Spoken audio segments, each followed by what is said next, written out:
મિત્રો. તો છેલ્લે આપણે વાત કરી હતી તત્વોનું વર્ગીકરણ, ચેપ્ટર 3 અને ગુણધર્મોમાં આવર્તિતા.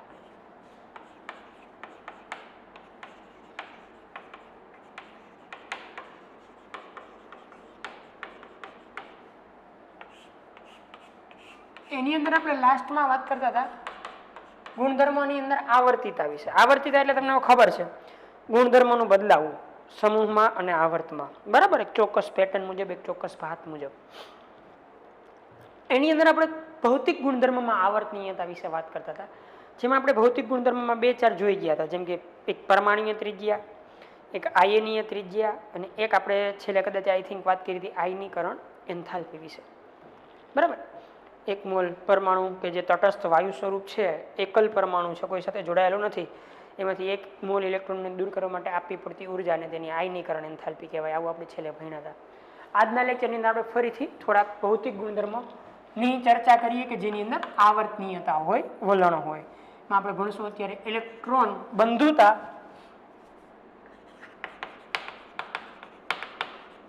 ઇલેક્ટ્રોન બંધુતા અને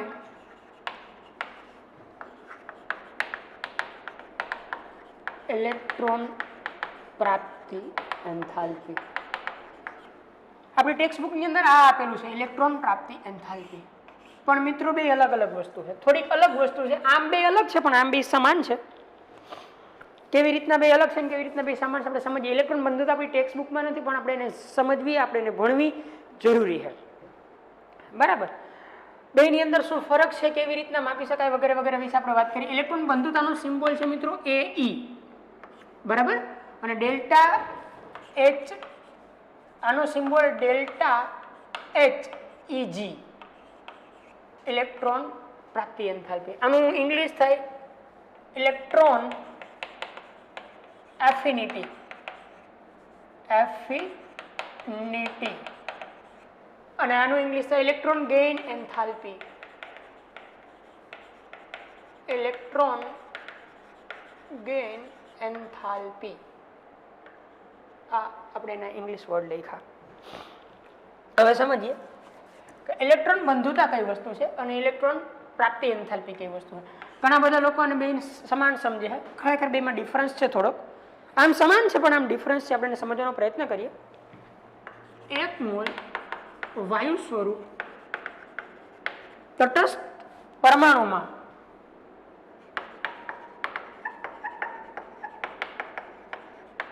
એક મોલ ઇલેક્ટ્રોન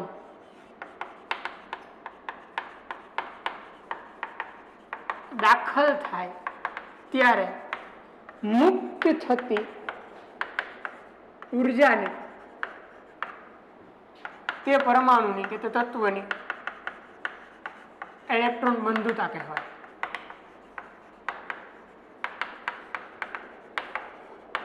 સપોઝ કે મારી ઘરે X પરમાણુ છે, મુક્ત અવસ્થામાં છે, તટસ્થ છે, વાયુ સ્વરૂપે છે, એમાં મારે 1 મોલ ઇલેક્ટ્રોન દાખલ કરવો છે. તો આ 1 મોલ ઇલેક્ટ્રોન દાખલ કરીને હું જે ઋણ આયન બનાવું ત્યારે જે ઉર્જા છૂટી પડે, મુક્ત થાય, એ મુક્ત થતી ઉર્જા એટલે જ ઇલેક્ટ્રોન બંધુતા. એ મુક્ત થતી ઉર્જા એટલે જ મિત્રો ઇલેક્ટ્રોન બંધુતા. યાદ રાખજો મિત્રો, મુક્ત થતી ઉર્જા છે આ, માત્ર મુક્ત થતી ઉર્જા. બેનો ડિફરન્સ છે. અત્યારે બીજું કઈ ન સમજીએ તો કઈ નહીં, ખાલી યાદ રાખજો ડેફિનેશનો. આગળ ઉષ્માગતિશાસ્ત્ર હાલશે એટલે ખબર પડી જાય. 1 મોલ વાયુ સ્વરૂપ તટસ્થ પરમાણુમાં 1 મોલ ઇલેક્ટ્રોનને દાખલ થાય જ્યારે મુક્ત થતી ઉર્જાને તે પરમાણુ કે તત્વની ઇલેક્ટ્રોન બંધુતા કહેવાય. આપણે આની અંદર સમજીએ, થોડોક જ ડિફરન્સ છે. 1 મોલ વાયુ સ્વરૂપ તટસ્થ પરમાણુમાં 1 મોલ ઇલેક્ટ્રોન દાખલ થાય ત્યારે અને 1 મોલ ઋણ આયન બને, એ પણ લખી શકાય. 1 મોલ ઋણ આયન બને ત્યારે થતો એન્થાલ્પી ફેરફાર તમે કહો કે એન્થાલ્પી ફેરફાર એટલે હું ત્યારે થતું એન્થાલ્પી ફેરફાર એટલે કે કુલ ઉર્જા ફેરફાર.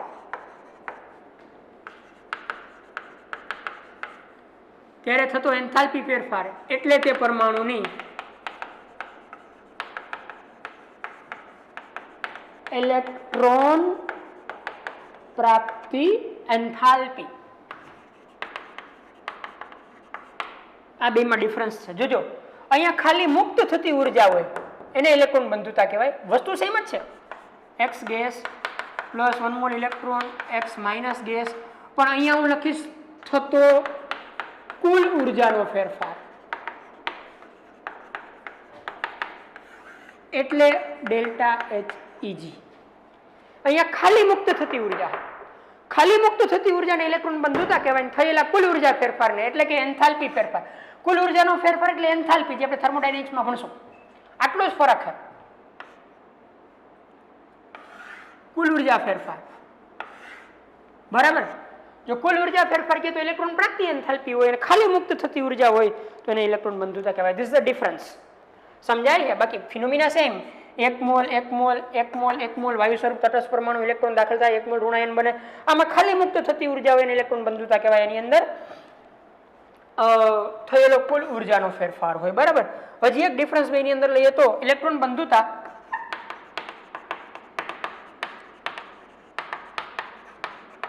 નિરપેક્ષ શૂન્ય એટલે કે 0 કેલ્વિન તાપમાને વ્યાખ્યાયિત થાય.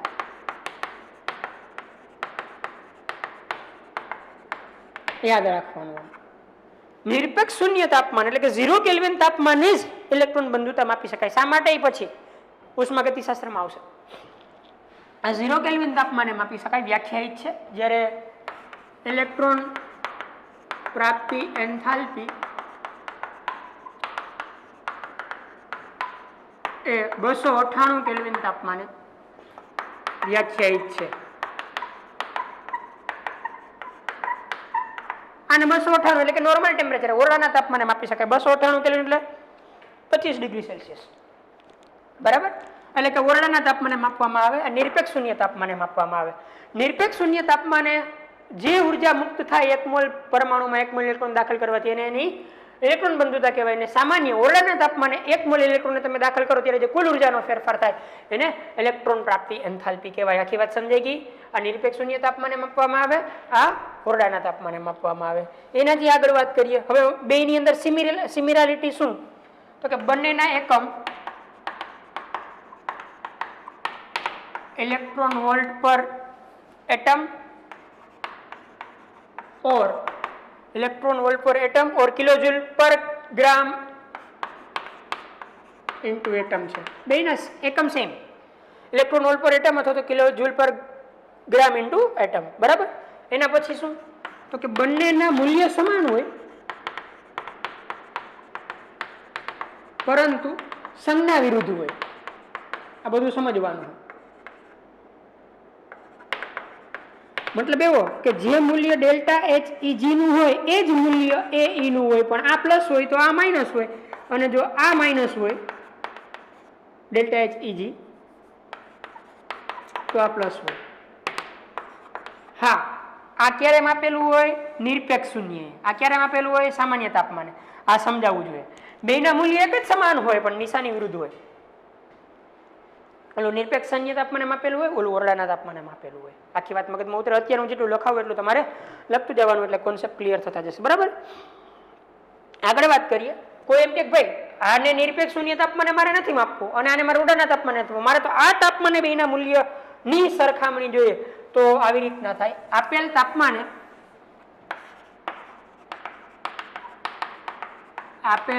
તાપમાને એ ઈ અને ડેલ્ટા એચ ઈજી વચ્ચેનો સંબંધ.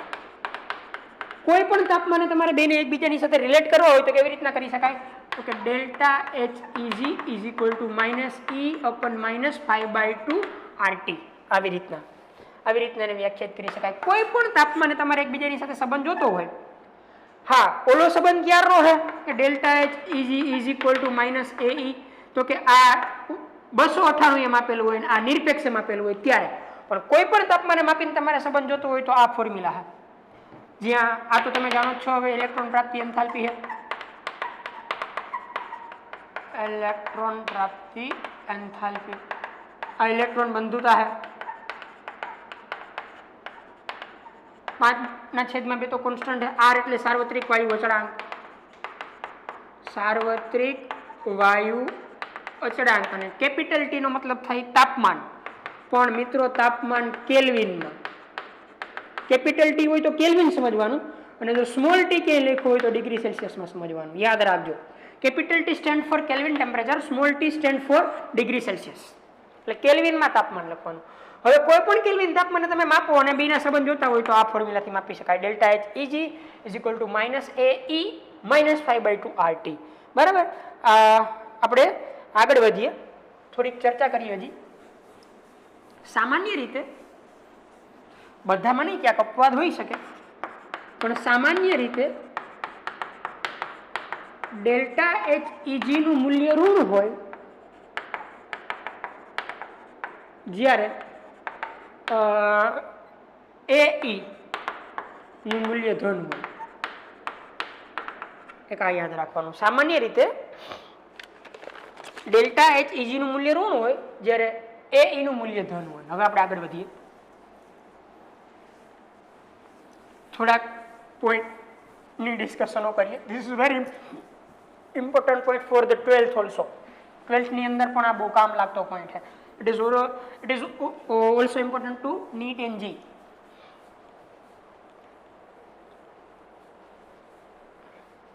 હવે આપણે આવી વાત કરવા માંગીએ હવે હું થોડીક વાત ડેલ્ટા એચ ઇજી વિશે કરું અથવા તો AE વિશે કરું કે મિત્રો આપણે અગર ડેલ્ટા એચ ઇજી નું મૂલ્ય હોય અથવા તો AE નું મૂલ્ય હોય તો એ શું કહેવા માંગે છે આપણે કેમ કહેતા હોય કે આયનીકરણ એન્થાલ્પી એટલે 1 મોલ માંથી 1 મોલ તત્વમાંથી 1 ઇલેક્ટ્રોનને દૂર કરવા માટે આપવી પડતી ઉર્જા છે એમાં આ કઈ વસ્તુ છે તો કે આ તો આપણે હમણાં જોઈ ગયા કે 1 મોલ ઇલેક્ટ્રોન દાખલ થાય ત્યારે મુક્ત સ્થિતિ ઉર્જા અને કુલ ઉર્જાનો ફેરફાર છે બરાબર હવે આના ઉપરથી હું એમ કહીશ કે જેમ AE કે ડેલ્ટા એચ ઇજી નું મૂલ્ય વધારે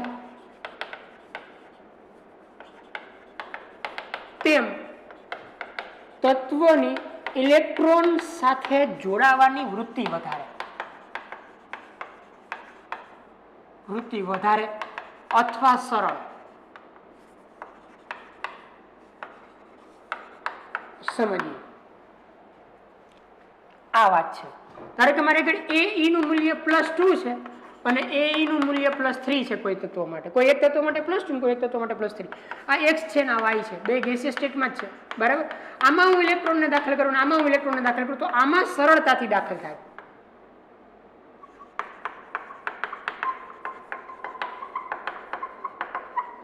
સમજાણો મિત્રો અથવા તો આના ઉપરથી એમ કહી શકું કે કોઈ પણ તત્વમાં જો ઇલેક્ટ્રોન સરળતાથી દાખલ થતો હોય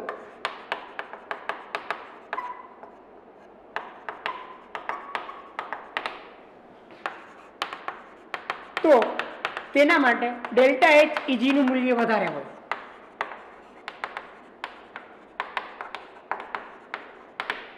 અથવા તો ડેલ્ટા E નું મૂલ્ય વધારે હોય ડેલ્ટા એચ ઇજી વિશે થોડુંક સમજાવું જો આ જ તત્વ છે મારી આગળ x gas plus electron y gas plus electron માની લ્યો કે x માઇનસ ગેસ બનવા અને y માઇનસ ગેસ બનવા માટે જે ઉર્જાનો કુલ ફેરફાર થાય એ આટલો છે અત્યારે ડેલ્ટા એચ ઇજી માની લો કે -100 કિલો જૂલ છે છૂટી પડે એટલે માઇનસ આવે આની -200 કિલો જૂલ છે તો વધારે મૂલ્ય તો આ થયું તમે એમ ન કહેતા કે સાહેબ -100 કરતા -200 નાના નહીં માઇનસ તો અહીંયા ખાલી નિશાની કોના માટે હતો કે ઉર્જા વપરાણી કે છૂટી પડી એના માટે આ માઇનસની નિશાની તો એવી એ વસ્તુનું નિર્દેશન કરે કે ઉર્જા છૂટી પડે છે હું ફરીથી બહાર દઈને ભણાવું છું -100 એમ નથી બોલતો હું 100 જેટલી ઉર્જા છૂટી પડી અને આમાં 200 જેટલી ઉર્જા છૂટી પડી એનો મતલબ એવો થાય આમાં 100 કિલોજૂલ જેટલી ઉર્જા છૂટી પડી આમાં 200 કિલોજૂલ જેટલી ઉર્જા છૂટી પડી તો વધારે ઉર્જા તો આ કહેવાય ને કારણ કે ઉર્જા ક્યારે નેગેટિવ ન હોય નિશાનીને સંદર્ભમાં લેવાની નથી તો આ બેમાંથી કોણ સરળ આ બેમાંથી કયા તત્વમાં સરળતાથી ઇલેક્ટ્રોન દાખલ થયું હોય તો કે y માં સરળતાથી દાખલ થાય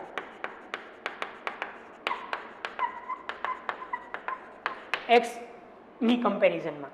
કારણ કે જેમાં સરળતાથી ઇલેક્ટ્રોન દાખલ થઈ શકે એની ઇલેક્ટ્રોન પ્રાપ્તિ એન્થાલ્પીનું મૂલ્ય વધારે હોય, કારણ કે ફટાફટ ઇલેક્ટ્રોન ખેંચી લે, મેક્સિમમમાં મેક્સિમમ એનર્જી રિલીઝ કરે. વાત આખી સમજાય છે મિત્રો? ક્લિયર?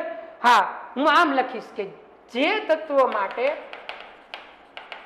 ડેલ્ટા HEG નું ઋણ મૂલ્ય વધારે, હવે પ્રશ્ન સોલ્વ થઈ જાય, તેમાં ઇલેક્ટ્રોન સરળતાથી દાખલ થાય. હવે તો ફાઇનલ ને, ઋણ મૂલ્ય વધારે, ઋણ મૂલ્ય વધારે. હવે તો ઋણ મૂલ્ય વધારે થયું. મેં ચોખવટ કરી નાખી કે ઋણ મૂલ્ય વધારે, મૂલ્ય વધારે પણ ઋણ મૂલ્ય વધારે માં ઇલેક્ટ્રોન સરળતાથી દાખલ થાય. હું એમ નથી કહેતો કે 100 કરતા 200 મોટા હે, સોરી 100 કરતા 200 આ હે. હું મૂલ્ય તો આ જ લઉં છું, આ 100 મૂલ્યના 200, તો મૂલ્ય 200 મોટું છે પણ ઋણ મૂલ્ય, એમ ટૂંકમાં ઋણ એ બીજું કાંઈ નથી, ઉર્જા છૂટી પડે એવું બતાવે. એ નિશાની આંકડાના સંદર્ભમાં નથી, ઉર્જા છૂટી પડે એવું બતાવે છે. એટલે મિત્રો સમજાઈ ગઈ વાત આખી? જેમ ઇલેક્ટ્રોન સરળતાથી દાખલ થશે તો એમાં મહત્તમમાં મહત્તમ ઉર્જા છૂટી પડશે, એમ ડેલ્ટા HEG નું ઋણ મૂલ્ય વધશે, એમ ડેલ્ટા HEG નું ઋણ મૂલ્ય વધશે. મિત્રો આ એક યાદ રાખજો વાત. હવે આપણે થોડીક ડિટેલમાં વાત કરીએ. હજી એક હું લખાવું નોંધ કે સામાન્ય રીતે કોઈ પણ તત્વો માટે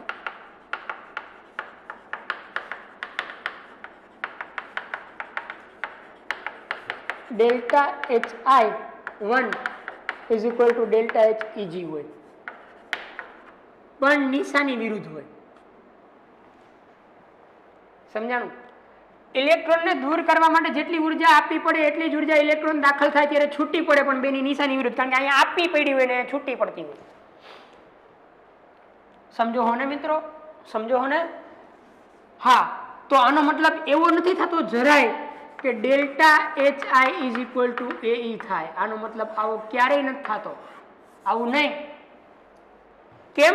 કેમ કે આ તો નિરપેક્ષ શૂન્ય માપેલું હોય, જ્યારે આવે તો ઓરડાના તાપમાને માપેલું હોય. આ એ ઓરડાના તાપમાને ને આ એ ઓરડાના તાપમાને, માટે એ બેની કિંમત સમાન પણ નિશાની વિરુદ્ધ. હું ફરીથી એક્સપ્લેન કરું છું. તમારે એક ઇલેક્ટ્રોનને દૂર કરવા જેટલી ઉર્જા આપવી પડે એટલી જ ઉર્જા એક ઇલેક્ટ્રોન દાખલ થાય ત્યારે છૂટી પડે. આપવી પડે એટલે પ્લસ, છૂટી પડે એટલે માઇનસ. એટલે આ બેના મૂલ્ય એકબીજાથી વિરુદ્ધ હોય કોઈ એક પરમાણુ માટે. સોડિયમ હોય તો એમાંથી એક ઇલેક્ટ્રોનને દૂર કરવા માટે જેટલી એનર્જી આપવી પડી હોય, ધારો કે અહીંયા મારે 200 કિલોજૂલ એડ કરવી પડી, તો સોડિયમ ગેસમાં ઇલેક્ટ્રોન દાખલ થાય ત્યારે માઇનસ સપોઝ કે બને તો મારે -200 કિલોજૂલ જેટલી ઉર્જા છૂટી પડી હોય ત્યાં. આખી વાત સમજાણી? ક્લિયર મિત્રો? રેડી? હા, પણ આનો મતલબ એવો નથી કે તમે પાછું એવું કન્સિડર ન કરતા કે સાહેબ ડેલ્ટા HEG અને AE બે વિરુદ્ધ હોય ને, તો આના કરતા પછી IE વિરુદ્ધ, ડેલ્ટા HI વિરુદ્ધ નિશાની વાળી હોય, એટલે શું આ બે સેમ હોય? નહીં, કારણ કે આ નિરપેક્ષ શૂન્ય એમ આપેલું હોય, એની સરખામણી આની સાથે ડાયરેક્ટ થઈ શકે નહીં. આ સામાન્ય તાપમાને હોય. રેડી? આ બે ક્યારેય સમાન હોતા નથી, આ બે હોય નિશાની જ વિરુદ્ધ હોય. ફક્ત ક્યાંય ક્વેશ્ચન આવે તો કામનો હોય, કારણ કે કેલ્ક્યુલેશન નહીં કરવી પડે. રેડી? એમ કહી દઈએ કે સોડિયમની પ્રથમ આયનીકરણ એન્થાલ્પી IE1 નું મૂલ્ય બરાબર 0.54 eV છે, તો ડેલ્ટા HEG બરાબર ખાલી જગ્યા તો -0.54 eV, કારણ કે બેની નિશાની જ વિરુદ્ધ હોય ખાલી. આવા પ્રશ્ન JEE માં પૂછાય છે, CBSE PMT માં કાંઈ ન હોય. રેડી? હવે આપણે આગળ વધીએ, થોડાક ટ્રેન્ડ વિચારીએ. ભાઈ આવર્ત કોષ્ટકમાં આનું વલણ કેવું છે આયનીકરણ એન્થાલ્પીનું, અથવા તો ઇલેક્ટ્રોન બંધુતાનું. ઉપરથી નીચે આવશો તમે સમૂહમાં તો ડેલ્ટા HEG નું ઋણ મૂલ્ય, પહેલા હું લખું ઋણ મૂલ્ય ઘટે. મતલબ એવો કે અહીંયા ડેલ્ટા HEG સપોઝ કે -400 હોય, અહીંયા -300 થાય, અહીંયા -200 થાય, અહીંયા -100 થાય, આમ ઋણ મૂલ્ય ઘટતું જાય. આમ જાઓ ડાબી બાજુ જમણી બાજુ, એમ ડેલ્ટા HEG નું ઋણ મૂલ્ય વધે. મતલબ એવો કે અહીંયા -100 હોય, અહીંયા -150 હોય, 200 હોય, અહીંયા 400, આમ વધતું જાય. આવી રીતના હોય ડેલ્ટા HEG ના મૂલ્ય. અપવાદની વાત નથી કરતો. સામાન્ય રીતે ડેલ્ટા HEG નું ઋણ મૂલ્ય ઉપરથી નીચે ઘટે, ડાબી બાજુથી જમણી બાજુ વધે. અથવા તો હું આમ પણ કહી શકું કે એ ના મૂલ્ય વિશે વાત કરીએ તો ઉપરથી નીચે શું થાય તો કે ઘટાડો, અને આમ વધારો, કારણ કે એનું તો ધન મૂલ્ય જશે, નિશાની જ વિરુદ્ધ છે. ઇલેક્ટ્રોન બંધુતાની વાત કરીએ તો ઉપરથી નીચે ઘટતી જશે, કારણ કે એની નિશાની પ્લસ પ્લસ હોય, અને આમ જાય એમ વધતી જશે. ત્યાં ઋણ મૂલ્ય લખવાનો કોઈ પ્રોબ્લેમ જ નથી. ઘણી મિત્રો તો યાદ રહી જવું જોઈએ, ઉપરથી નીચે ઇલેક્ટ્રોન પ્રાપ્તિ એન્થાલ્પીનું ઋણ મૂલ્ય ઘટે, ડાબી બાજુથી જમણી બાજુ વધે. રેડી? એ ઉપરથી નીચે ઘટે, ડાબી બાજુથી જમણી બાજુ વધે. હવે આપણે થોડાક કિસ્સાઓ વિશે વાત કરીએ, ઇમ્પોર્ટન્ટ નોટ્સ વિશે વાત કરીએ કે જે આપણી ટેક્સ્ટ બુકમાં ન હોય. ફોર્નિટ એન્ડ જી. ફર્સ્ટ વાત આ હે મિત્રો કે સમૂહ, હા, કોઈ પણ તત્વ માટે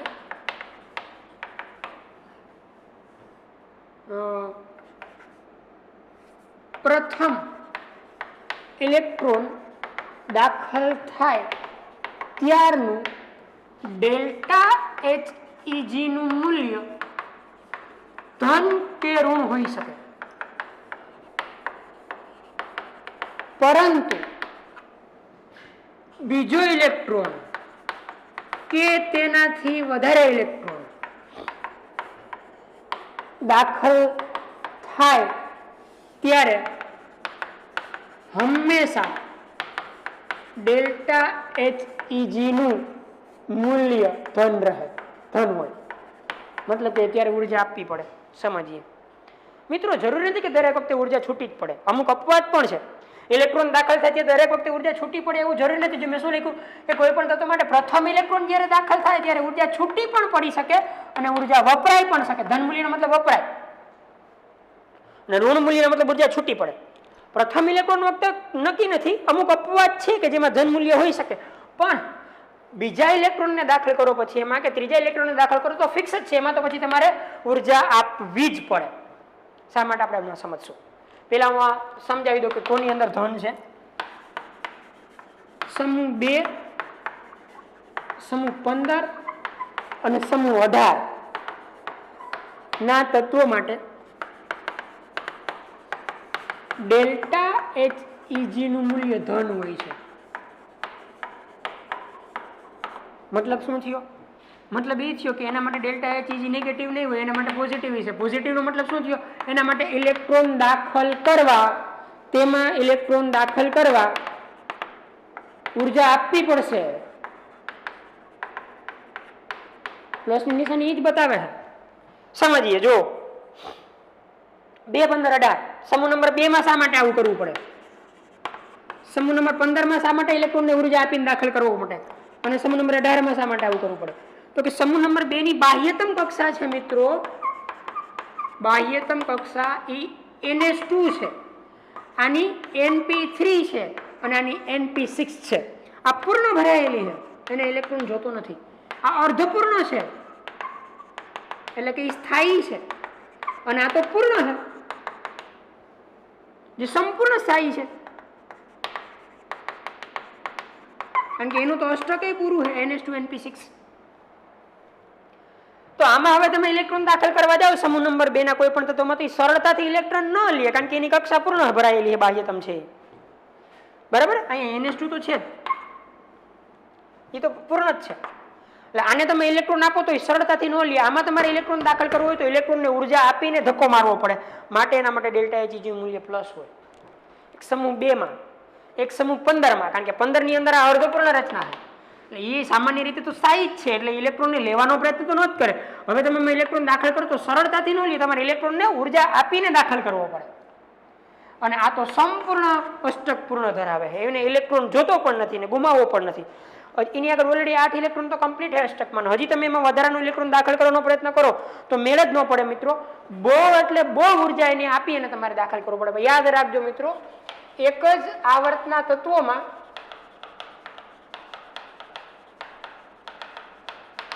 સૌથી વધારે ધન મૂલ્ય ડેલ્ટા એચ ઇજી નું આદર્શ વાયુ માટે હોય. ધન કેટલાની અંદર 2, 15, 18 પણ સૌથી વધારે ધન મૂલ્ય કોની અંદર છે? આની અંદર. કારણ કે વધારે ઉર્જા આપવી પડશે. વધારેમાં વધારે ઉર્જા આપી ઇલેક્ટ્રોન દાખલ કરવો પડે. થોડીક ઉર્જા આપી અને તમે ઇલેક્ટ્રોનને મોકલો, ભાઈ જાઓ આદર્શ વાયુમાં એન્ટર થાવ, ન થાય. પાછી થોડીક હજી ઉર્જા આપો, ન થાય. બહુ વધારે ઉર્જા આપીને ઇલેક્ટ્રોનને ધક્કો મારો તો જ આદર્શ વાયુની અંદર દાખલ થઈ શકે, બાકી દાખલ થઈ શકે નહીં મિત્રો. આ વાત એક યાદ રાખજો. Ready? Some number 2, some number 15, some number 18 ની અંદર ઇલેક્ટ્રોન પ્રાપ્તિ એન્થાલ્પીના મૂલ્ય ધન હોય, આપવા જ છે. ધન હોવાનું કારણ શું? તો કે આમાં પૂર્ણ રચના છે અને ઇલેક્ટ્રોનની જરૂર નથી. આમાં અર્ધપૂર્ણ રચના, સ્થાયી ઇલેક્ટ્રોનની જરૂર નથી.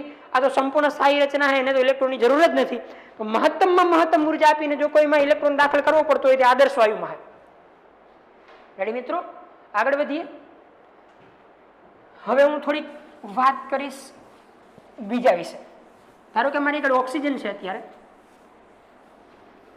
બધું લખતો જવાનું મિત્રો. ટેક્સ્ટ બુકમાં ક્યાંય નહીં મળે, રેફરન્સ બુકોમાં પણ નહીં મળે.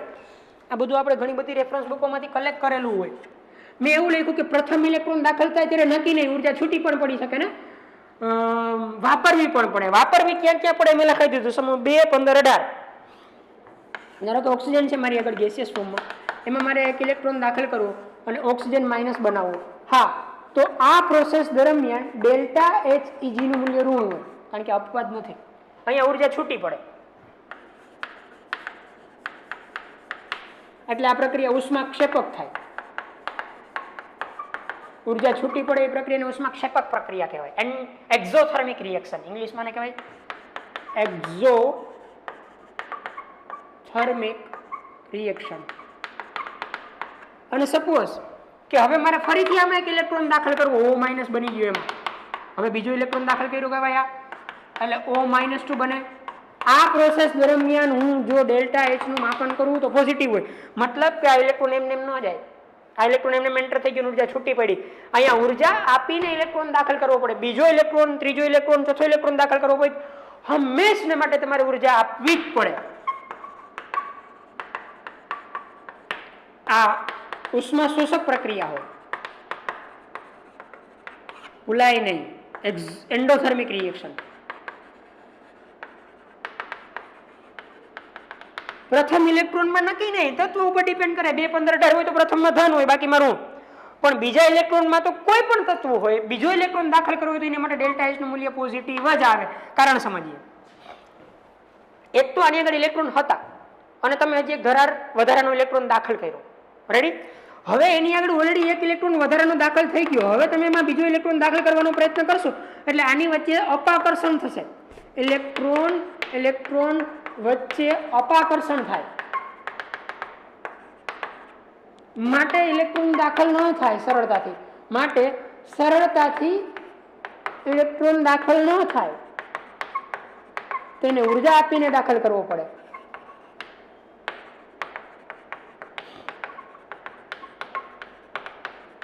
હવે મારે ઉર્જા આપવી પડે તો ડેલ્ટા એચ પોઝિટિવ થઈ જાય. પછી ત્રીજો ઇલેક્ટ્રોન દાખલ કરીએ તો પોઝિટિવ જ હોય, ચોથો દાખલ કરીએ તો પોઝિટિવ જ હોય. સમજાય છે? હા, સેમ વસ્તુ. સલ્ફર ગેસિયસ ફોર્મમાં હોય, એમાં હું એક ઇલેક્ટ્રોન દાખલ કરીને S- ગેસ બનાવું તો મને ડેલ્ટા એચ ઇજી ની કિંમત નેગેટિવ મળે. પણ એમાં ફરીથી હું એક ઇલેક્ટ્રોન દાખલ કરીને S-2 બનાવવાનો પ્રયત્ન કરું તો delta H EG always positive રહે. બીજો ઇલેક્ટ્રોન હંમેશા ઉર્જા આપીને દાખલ કરવો પડે. કારણ કે એક તો ક્લાઉડ વધી ગયું ઇલેક્ટ્રોનનું, હતા એના કરતા એક ઇલેક્ટ્રોનમાં ઓલરેડી વધારે. હજી તમે એમાં ઇલેક્ટ્રોન દાખલ કરવાનો પ્રયત્ન કરશો તો આ ઇલેક્ટ્રોન વચ્ચે અપાકર્ષણ છે, તો નવો ઇલેક્ટ્રોન એમાં દાખલ થવાની વચ્ચે તો અપાકર્ષણ ઉત્પન્ન થવાનું જ છે. અંદરના ઇલેક્ટ્રોનને સરળતાથી દાખલ ન થવા દે એટલે હવે ઇલેક્ટ્રોન દાદાગીરી કરીને જાય. દાદાગીરી કરીને જાય એનો મતલબ એવો કે ઉર્જા લઈને જાય અને ઉર્જા આપીને દાખલ કરવો પડે, ત્યારે એની અંદર એન્ટર થઈ શકે. યસ, AI-EEE ની અંદર પૂછાઈ ગયેલો ક્વેશ્ચન છે. આ JEE ની અંદર પૂછાય છે. મે બી CBSE PMT નીટની અંદર પણ આ પૂછાય એવો ક્વેશ્ચન.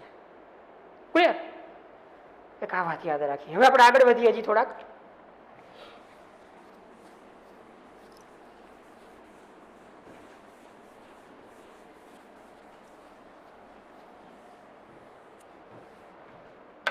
મિત્રો,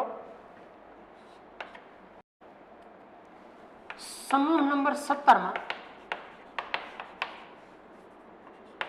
ડેલ્ટા HEG નો ક્રમ આ મુજબ છે.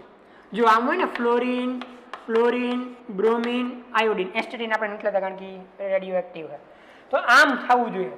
ઉપરથી નીચે આપણે જોઈ ગયા ડેલ્ટા HEG નું ઋણ મૂલ્ય ઘટવું જોઈએ. એક અપવાદ છે આમાં હેલોજનમાં, એટલે તો આપણે હેલોજન ભણીએ. આનો મતલબ એવો છે ને કે આના કરતા આનું ઋણ મૂલ્ય વધારે, એના કરતા આનું, એના કરતા આનું. પણ એવું નથી મિત્રો. ફ્લોરિન કરતા ક્લોરિનનું ઋણ મૂલ્ય વધારે, પછી બ્રોમિન ઓછું, આયોડિન ઓછું. ડેલ્ટા HEG નું ઋણ મૂલ્ય ટેક્સ્ટ બુકમાં તમને મૂલ્ય આપ્યા, તમે જોઈ લેજો. અને એક્ઝેક્ટ હું સરખામાં જાવ તો આમ થાય Cl એના કરતા વધારે, મતલબ એવો કે આપણે સૌથી વધારે હોવું જોઈએ આનું, પછી ઘટતું જવું જોઈએ, બરાબર. પણ મૂલ્ય આપણને એક્ઝેક્ટ આવવા મળશે Cl F Br અને I. Cl F Br અને I એક્ઝેક્ટ મૂલ્ય આ હશે કે ક્લોરિનનું સૌથી વધારે, પછી ફ્લોરિન, પછી બ્રોમિન ને પછી આયોડિન. આવું થવાનું કારણ શું સમજીએ. ડેલ્ટા HEG નું ઋણ મૂલ્ય, ડેલ્ટા HEG નું ઋણ મૂલ્ય માઇનસ ડેલ્ટા HEG હોવું જોઈએ આની અંદર સૌથી વધારે, પણ છે ક્લોરિન ની અંદર સૌથી વધારે. ક્લોરિન અહીંયા આવી ગયો. શા માટે? યાદ રાખજો મિત્રો, વારંવાર પૂછાતો ક્રમ હે નીટ ની અંદર અને JEE ની અંદર. મોસ્ટ IMP છે. આમાં ભૂલ થઈ જાય. એક્ઝેક્ટ ક્રમ આ લખવાનો થાય, બરાબર, કે સૌથી વધારે ફ્લોરિન ની અંદર ઉર્જા છૂટી પડે, પછી સૌથી વધારે ક્લોરિન, પછી ફ્લોરિન, પછી બ્રોમિન, પછી આયોડિન. આવું શા માટે? કેમ ક્લોરિનમાં વધારે ઉર્જા મુક્ત થઈ, થાવી તો એમાં ઓછી, આ મુજબ. એનું કારણ આ છે. જો ફ્લોરિન લઉં અને ક્લોરિન લઉં, ફ્લોરિનમાં બે આવર્ત છે, બે કક્ષા છે, કારણ કે બીજી આવર્તમાં છે. ક્લોરિનમાં 3 કક્ષા છે, કારણ કે ત્રીજી આવર્તમાં છે. આ પ્રથમ કક્ષા અને બીજી કક્ષા. અહીંયા પ્રથમ કક્ષા, બીજી કક્ષા અને ત્રીજી કક્ષા. મતલબ એવો કે આમાં 1s2 છે, અહીંયા 2s2 અને 2p5 છે. અહીંયા 1s2 છે, અહીંયા 2s2, 2p6 છે, અહીંયા 3s2 અને 3p5 છે. આમાં તમારે એક ઇલેક્ટ્રોન દાખલ કરવાનો હોય અને એક ઇલેક્ટ્રોન તમારે આમાં દાખલ કરવાનો હોય, આમાં અને આમાં. તો સરળતાથી કોની અંદર દાખલ થાય? તો કે ક્લોરિનમાં.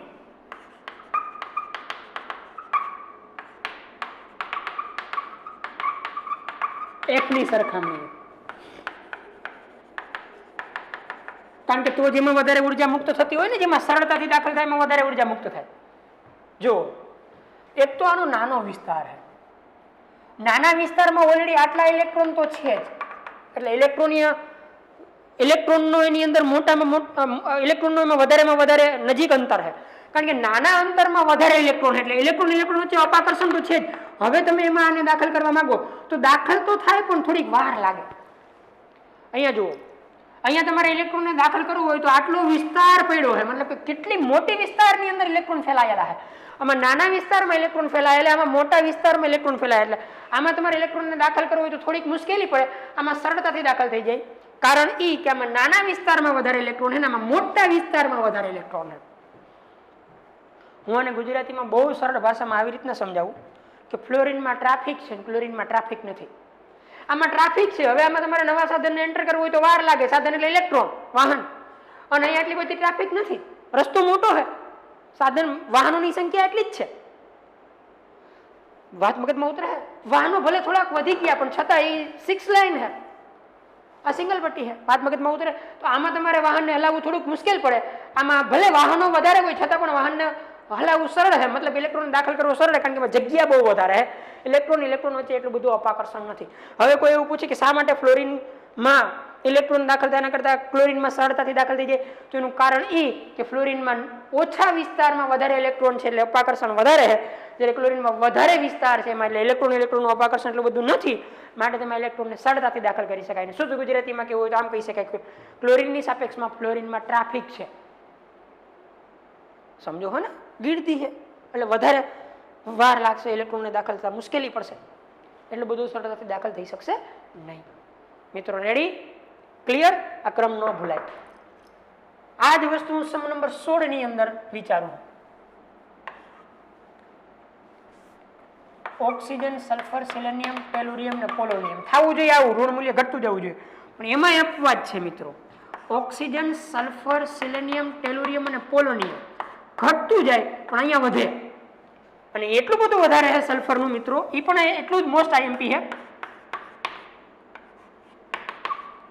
ટેલુરિયમ, પોલોનિયમ અને લાસ્ટમાં ઓક્સિજન વયો જાય, અહીંયા આવી જાય ઘટીને, એટલું બધું ઘટાડો હેરામાં.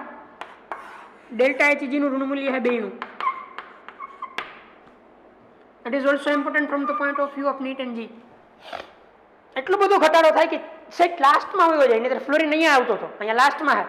ફરીથી રીઝન સેમ, ઓક્સિજનમાં ટ્રાફિક છે, અહીંયા 4 છે, અહીંયા તો 6 જ છે, અહીંયા 4 છે, બરાબર. અહીંયા સલ્ફર છે, સલ્ફરમાં વધારે સરળતાથી દાખલ થાય હવે electron as compare to oxygen, અને ઓક્સિજનની અંદર તો ઇલેક્ટ્રોનને દાખલ કરવો થોડોક મુશ્કેલ છે, બરાબર. તો એક આ વાત યાદ રાખજો. રેડી મિત્રો? અપવાદ યાદ રાખજો. ઓક્સિજનની એટલી બધી છૂટી પડતી ઉર્જા ઓછી છે કે સૌથી ઓછી છે પોલોનિયમ પછી આવે, સૌથી વધારે સલ્ફરમાં મુક્ત થાય, પછી સિલેનિયમ, ટેલુરિયમ, પોલોનિયમ ને ઓક્સિજન. હલો રેડી મિત્રો? Same reason. આગળ વધીએ. આના ઉપરથી એક તારણ નીકળ્યું. જુઓ મિત્રો, મારી આગળ આવર્ત નંબર 2 છે, કારણ કે આવર્ત એકમાં તો 2 જ તત્વો છે, એનો કોઈ મતલબ નથી. 3 છે અને 4 છે, 5 છે અને 6, 7, એ તો છે જ આવર્ત. માની લ્યો કે આવર્ત નંબર 2 છે, આ 3, આ 4, તો સૌથી ઊંચામાં ઊંચું ડેલ્ટા Hg નું મૂલ્ય આનું હોવું જોઈએ, ઋણ મૂલ્ય ઊંચામાં ઊંચું હોવું જોઈએ, એના બદલે આનું હોય, કારણ કે અહીંયા ફ્લોરિન આવે, ક્લોરિન આવે, ખબર ને?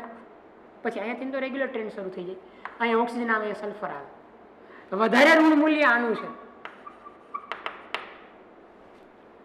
આવર્ત 2 નું વધારે હોવું જોઈએ, ખરેખર હોવું જોઈએ. કોનું વધારે ઋણ મૂલ્ય?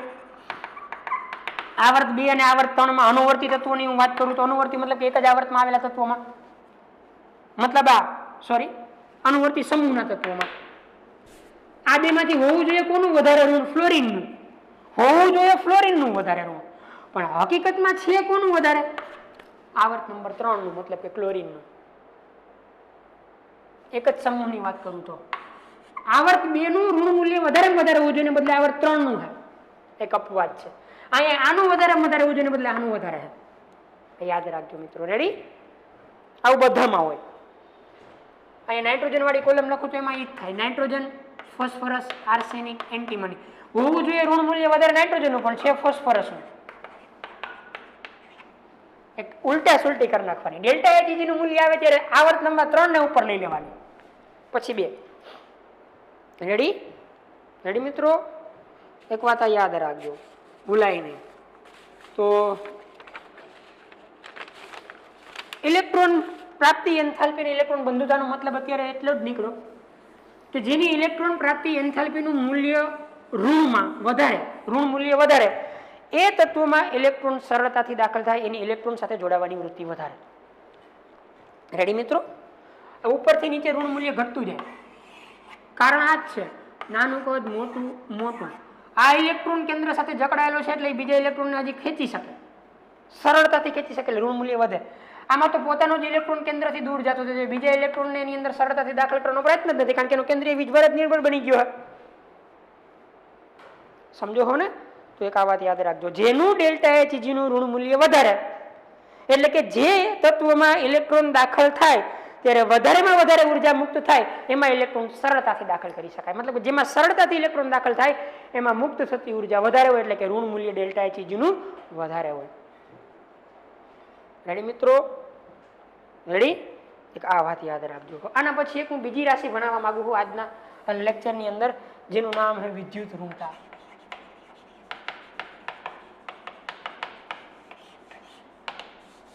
ઇલેક્ટ્રોનેગેટિવિટી.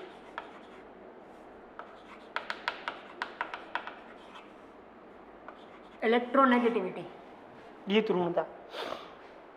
એને બે સંજ્ઞાઓ દ્વારા દર્શાવાય generally, either Xi or En. Electronegativity or Xi. હવે આપણે સમજીએ વિદ્યુત ઋણતા એટલે શું. મિત્રો, સહસંયોજક બંધમાં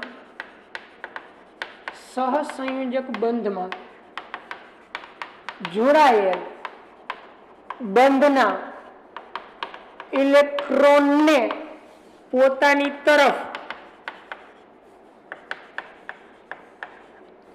પરમાણુની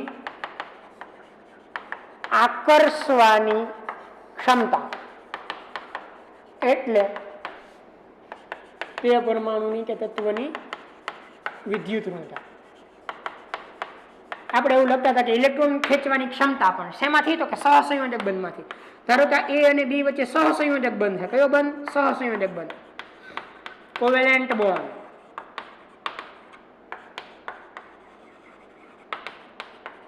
સહસંયોજક બંધ છે મતલબ કે બેયના એક ઇલેક્ટ્રોન છે ભાગીદારીમાં. હવે હોવા જોઈએ ઇલેક્ટ્રોન ભાગીદારી હોય તો 50-50% ની એક્ઝેક્ટ વચ્ચે, કારણ કે આનો એક ને આનો એક. પણ જો આમાંથી કોઈ એક તત્વ કે પરમાણુ એ બંધના ઇલેક્ટ્રોનને પોતાની તરફ ખેંચવાની વૃત્તિ ધરાવતા હોય, વલણ ધરાવતા હોય, તો એ સહસંયોજક બંધના ઇલેક્ટ્રોનને પોતાની તરફ ખેંચવાની વૃત્તિ કે વલણને જ વિદ્યુત ઋણતા કહેવાય. અહીંયા હું કહીશ કે કોની વિદ્યુત ઋણતા વધારે હશે જો આવું થતું હોય તો? બી ની, કારણ કે એને ઇલેક્ટ્રોન ખેંચી લીધા પોતાની તરફ, એક્ઝેક્ટ વચ્ચે હોવા જોઈએ બદલે થોડાક. સહસંયોજક બંધના ઇલેક્ટ્રોનને પોતાની તરફ ખેંચવાની વૃત્તિ કે વલણને તે તત્વ કે પરમાણુની વિદ્યુત ઋણતા કહેવાય. આમ ઇલેક્ટ્રોનને ખેંચવાની નહીં, આ ઇલેક્ટ્રોન બંધુતા થાય. સહસંયોજક બંધના ઇલેક્ટ્રોનને પોતાની તરફ ખેંચવાની વૃત્તિને ઇલેક્ટ્રોન વિદ્યુત ઋણતા કહેવાય. આમ નહીં કે ઇલેક્ટ્રોન કે આ તો ઇલેક્ટ્રોન બંધુતા થઈ જાય પાછી, ઇલેક્ટ્રોન પ્રાપ્તિ એન્થાલ્પી. બંધિત ઇલેક્ટ્રોનને પોતાની તરફ ખેંચવાની વૃત્તિ કે વલણને વિદ્યુત ઋણતા કહેવાય. રેડી મિત્રો? રેડી મિત્રો? સહસંયોજક બંધમાં જોડાયેલા બંધના ઇલેક્ટ્રોનને જો પોતાની તરફ આકર્ષવાની વૃત્તિ, મન પડે ઇલેક્ટ્રોનને નહીં, અહીંયાથી ઇલેક્ટ્રોન આ તરફ જાય તો એને વિદ્યુત ઋણતા ન કહેવાય. સમજો હો? ઇલેક્ટ્રોન બંધુતા થઈ જાય તો સહસંયોજક બંધના ઇલેક્ટ્રોન પોતાની તરફ આકર્ષવાની ક્ષમતા હોય એને એની વિદ્યુત ઋણતા કહેવાય. સમજો હો? મિત્રો યાદ રાખજો, કોઈ પણ તત્વ માટે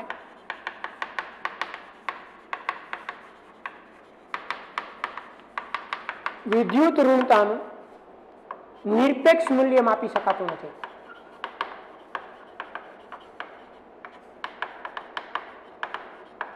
હું એમ ઠેકીને ક્યારેય ન કહી શકું કે કાર્બનની વિદ્યુત ઋણતા 2 કે 4 કે 6 કે જે કાંઈ હોય નહીં, કારણ કે એ તો બંધુ પર આધાર રાખે કે કોની સાથે જોડાયેલો છે. કારણ કે વિદ્યુત ઋણતાનો આધાર બંધથી જોડાયેલા પરમાણુઓ અને બીજી પરિસ્થિતિઓ ઉપર છે. બીજી પરિસ્થિતિઓ ઉપર એટલે શું એ પછી આપણે સમજશું. કોઈ પણ તત્વનું નિરપેક્ષ વિદ્યુત ઋણતાનું માપન ક્યારેય ન થાય. વિદ્યુત ઋણતાનું સાપેક્ષ મૂલ્ય જ માપી શકાય.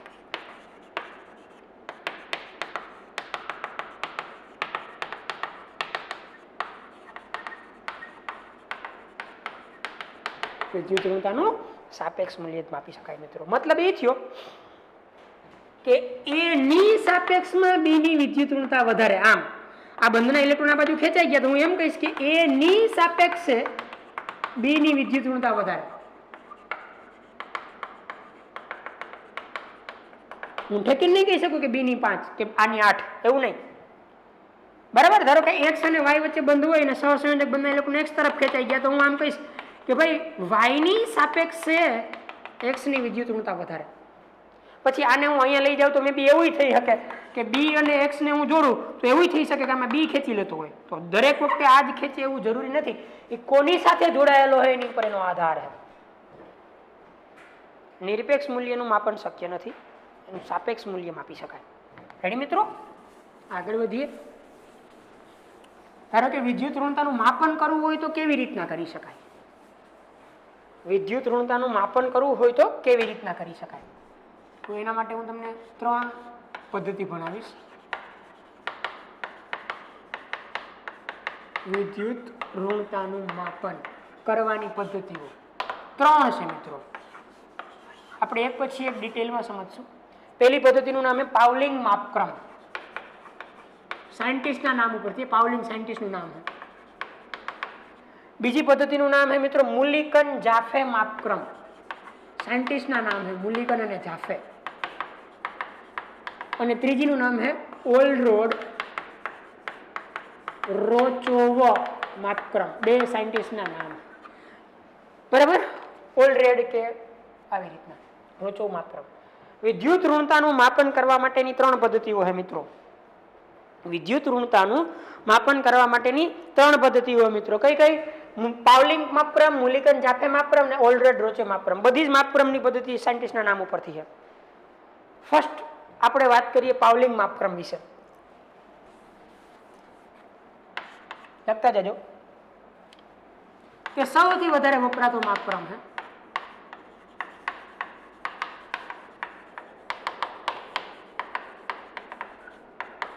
આ બધા જ માપક્રમમાં તે સૌથી વધારે વપરાય. બરાબર? જેમાં ફ્લોરિનની વિદ્યુત ઋણતાને 4.0 સ્વીકારેલી છે.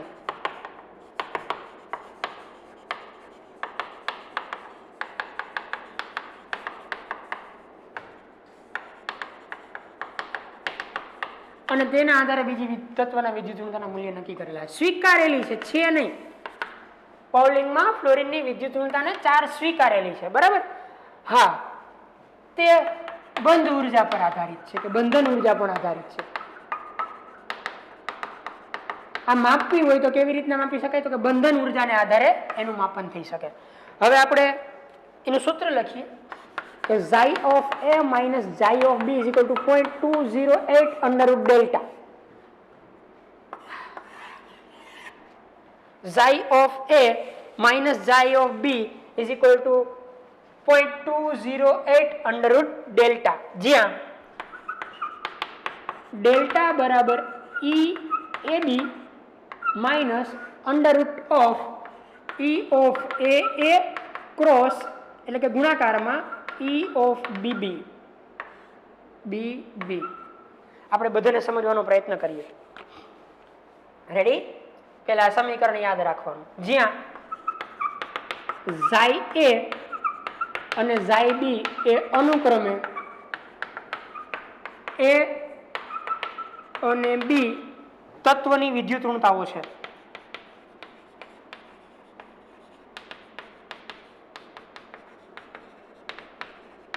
આ એ તત્વની વિદ્યુત ઋણતા છે, બી તત્વની વિદ્યુત ઋણતા. હમણાં હું સમજાવું. E a b, E a a અને E b b. bb એટલે ઓલી bb નહીં, b and b એ અનુક્રમે ab, a2 અને b2 અણુઓની બંધ ઉર્જા છે. અણુઓની બંધ ઉર્જા છે. મતલબ આ કે ab બંધની ઉર્જા કેટલી એને હું આ બંધની બંધ ઉર્જા કેટલી એને હું આમ લખી શકું. a2 બંધ એટલે કે a બંધની બંધ ઉર્જા કેટલી એને હું E of a લખી શકું. b2 એટલે કે bb બંધની બંધ ઉર્જા કેટલી એને હું EBB વચ્ચે BBB થી લખી શકું. Ready?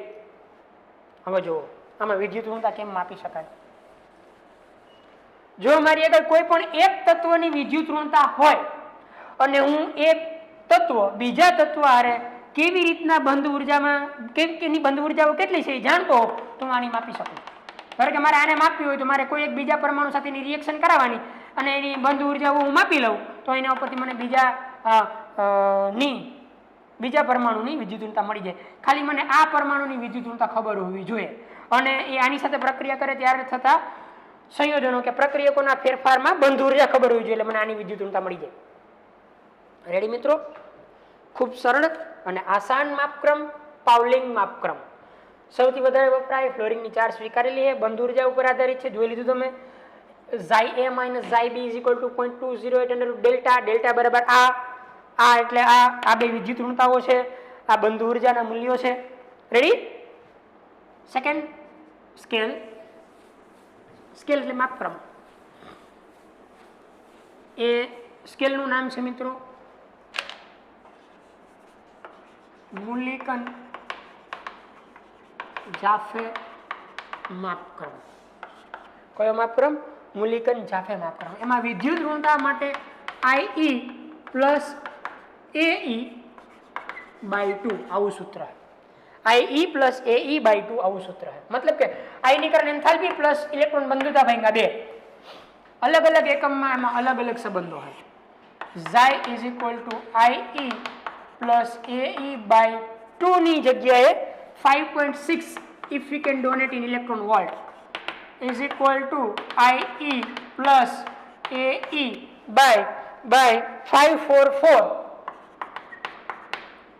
kilojoule per mole is equal to IE plus AE by 125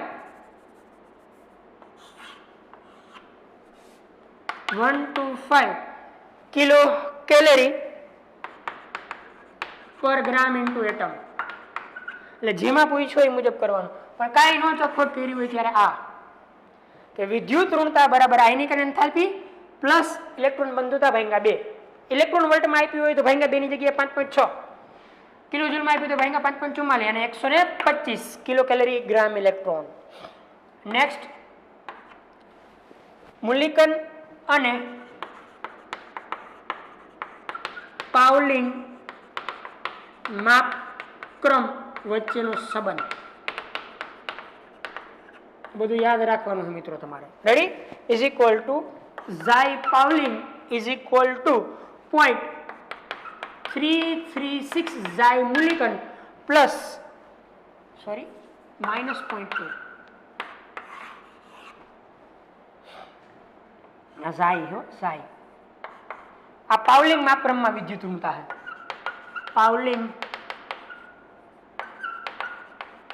માપક્રમમાં વિદ્યુત ઋણતા. આ મુલિકન જાફેમાં વિદ્યુત ઋણતા. મુલિકન જાફે માપક્રમમાં વિદ્યુત ઋણતા. અને આ તો બે કોન્સ્ટન્ટ છે. એટલે કે પાવલિંગની વિદ્યુત ઋણતા બરાબર 0.336 ગુણ્યા મુલિકન જાફેની વિદ્યુત ઋણતા -0.2. -0.2. રેડી મિત્રો? યાદ રાખવાનું. ત્રીજો માપક્રમ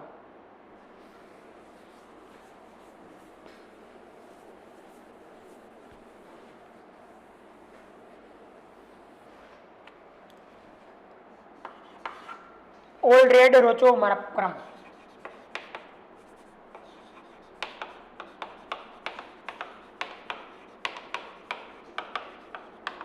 એનું એક સૂત્ર જ આપણે ખાલી યાદ રાખશું. Electronegativity is equal to 0.359 cross એટલે કે ગુણાકારમાં Z effective by R² plus 0.744. બસ આ એક સૂત્ર યાદ રાખશો. સૂત્ર બધાને તમારે ગોખી નાખવાના. મતલબ કે 10-10 વખત 15-15 વખત લખીને પાકા કરવાના છે. જ્યાં En બરાબર તો વિદ્યુત ઋણતા જ છે. Z ઇફેક્ટિવ એટલે અસરકારક કેન્દ્રીય વીજભાર.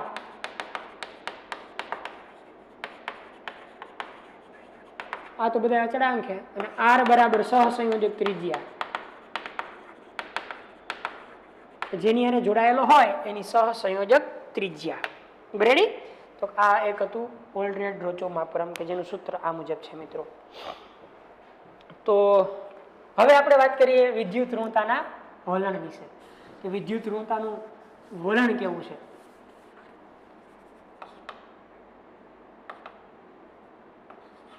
મતલબ કે ઉપરથી નીચે ડાબી બાજુ જમણી બાજુ શું થાય. ઉપરથી નીચે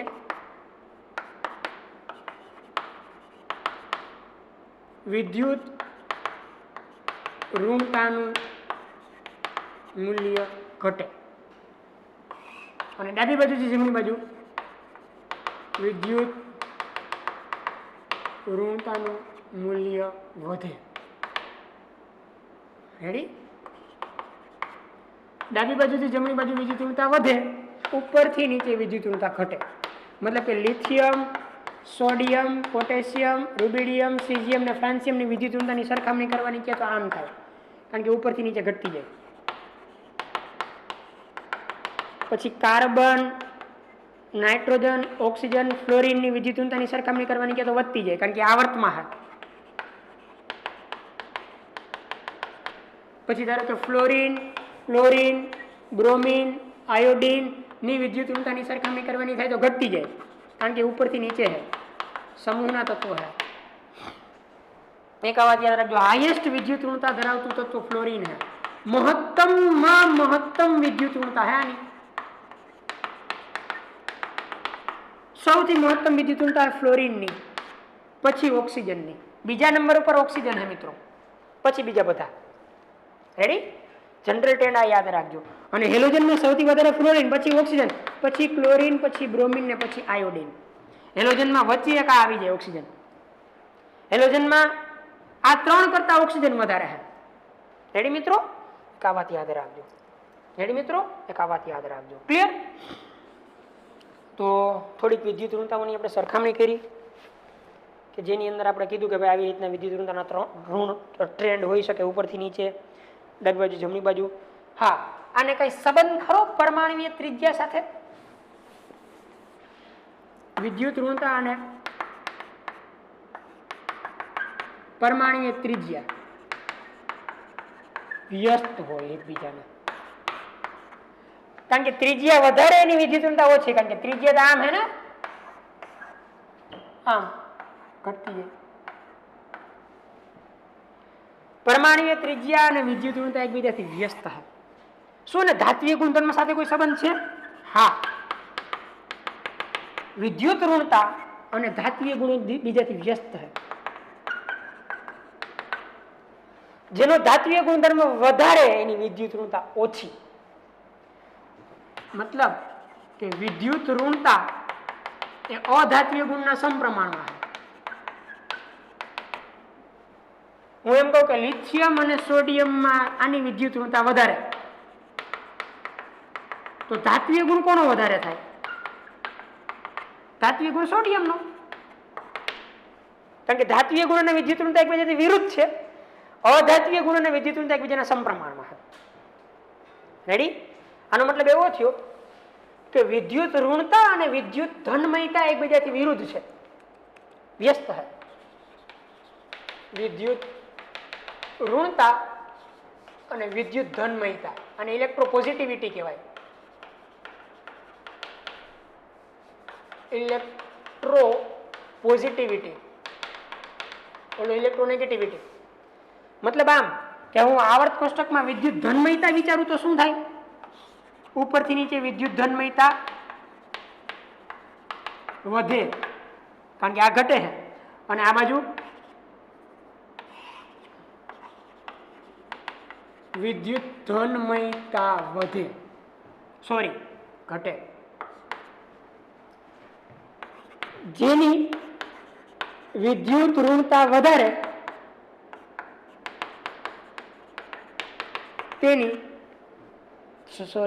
તેનો અધાત્વિય ગુણ વધારે.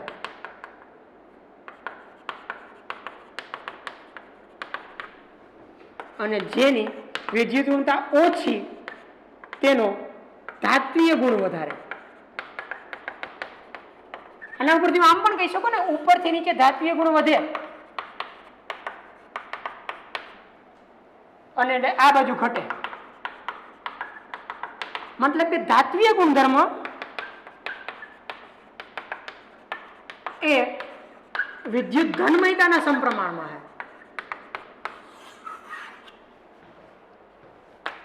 આટલી બધી આપણે ચર્ચાઓ કરી કે ધાત્વિય ગુણધર્મ વિદ્યુત ધનમયતાના સમપ્રમાણમાં હે મિત્રો.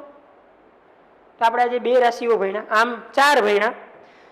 ઇલેક્ટ્રોન બંધુતા, ઇલેક્ટ્રોન પ્રાપ્તિ એન્થાલ્પી, વિદ્યુત ઋણતા અને વિદ્યુત ધન્મયતા. સાથે થોડીક ચર્ચા આપણે કરી કોની? ધાત્વિય ગુણધર્મો. મિત્રો પ્રેક્ટિસ કરતા રહેજો. ખૂબ સરળ અને આસાન ચેપ્ટર છે આ, બરાબર.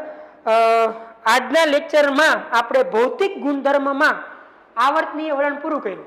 પરમાણુય ત્રિજ્યા, આયનીય ત્રિજ્યા, આયનીકરણ એન્થાલ્પી, ઇલેક્ટ્રોન બંધુતા, ઇલેક્ટ્રોન પ્રાપ્તિ એન્થાલ્પી, વિદ્યુત ઋણતા અને વિદ્યુત ધન્મયતા. સાથે થોડોક લીધો આપણે ધાત્વિય ગુણધર્મો. આવતા લેક્ચરમાં આપણે મળશું ત્યારે વાત કરશું રાસાયણિક ગુણધર્મમાં આવર્તનીયતા વિશે.